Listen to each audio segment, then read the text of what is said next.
পাক বাংলাদেশের গোপন বৈঠকের খবর আসছে, কতটা উদ্বেগ, কতটা কি মনে হচ্ছে এই দেশে? এ বিষয়ে তো কেন্দ্রীয় সরকারের লক্ষ্য রাখা উচিত এবং আমাদের নেত্রী মমতা বন্দ্যোপাধ্যায় বলেছেন বাংলাদেশের বিষয়টি সম্পূর্ণভাবে কেন্দ্রীয় সরকারের আয়ত্তাধীন এবং তাদের দায়িত্ববোধ দেখাতে হবে। এই বিষয়টাকে অ্যাড্রেস করতে পররাষ্ট্রনীতি কেন্দ্রীয় সরকারের বিষয় এবং সেখানে রাজ্য সরকার সহযোগিতা করবে, কিন্তু সম্পূর্ণভাবে সিদ্ধান্ত নির্ণয় করার অধিকার হচ্ছে মোদী সরকারের। তারা করবে এই বিষয়ে চিন্তা ভাবনা করে, তারা বরং জানাবে। এতদিন হয়ে গেল, ভালো করে পার্লামেন্টের যারা সদস্য তারাই জানতে পারলো না যে কেন্দ্রীয় সরকারের বাংলাদেশ নীতি কি। তো এখন কেন্দ্রীয় সরকারকে এই প্রশ্নটা করতে হবে। ফিরহাদ হাকিমের যে মন্তব্য, মেয়রের পদে বসে এই মন্তব্য কি বলবো না, এটা এই ব্যাপারে এর মধ্যেই হয়েছে, কথাবার্তা হয়েছে, এটা ফিরহাদ হাকিম বলতে পারবেন এবং পার্টি এই নিয়ে চিন্তা ভাবনা করছে। আমরা বাইরে কোনো কিছু এই নিয়ে মন্তব্য করব না।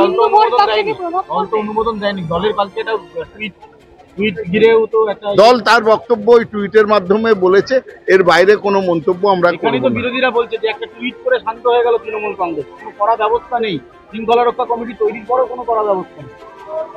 বিষয়টা সার্বিকভাবে বলে দেওয়া হয়েছে যে দলের অবস্থান খুব পরিষ্কার এবং তাই জন্যই নতুন করে কোনো রকম মন্তব্য করার জায়গাও নেই, প্রয়োজনও নেই। এটা কি ভোট ব্যাংকে প্রভাব পড়বে ফিরহাদ হাকিমের এই মন্তব্য? কোনোভাবেই না।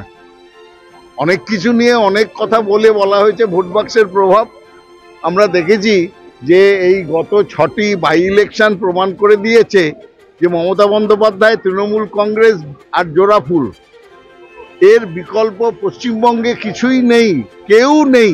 সেটা বারবার প্রমাণিত হয়েছে, আবার প্রমাণিত গত 6টা উপনির্বাচনে হয়েছে, আর 2026-এ আবার বিশালভাবে প্রমাণিত হবে। সুতরাং এই ভোট বাক্সে প্রভাব কথাটার মধ্যে কোনো যৌক্তিকতা নেই। কখনো কলকাতা দখল, কখনো বাঙালিদের ধাক্কা দিয়ে বার করে দেওয়া, এবার বলছে ভারতে মুঘল শাসন ফিরিয়ে আনতে হবে। অধ্যাপকের মুখ থেকে এই কে বলেছে, কারা বলেছে, কারা বলছে, কেন বলছে, তার উত্তর দিতে যাব কেন?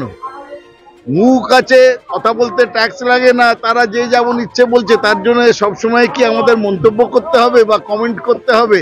আপনি বিধাননগরের বাসিন্দা, আজকে বিধাননগর মেলা উদ্বোধন হলো, কিন্তু উল্লেখযোগ্যভাবে বিধাননগর কর্পোরেশনের চেয়ারম্যান কোথায়?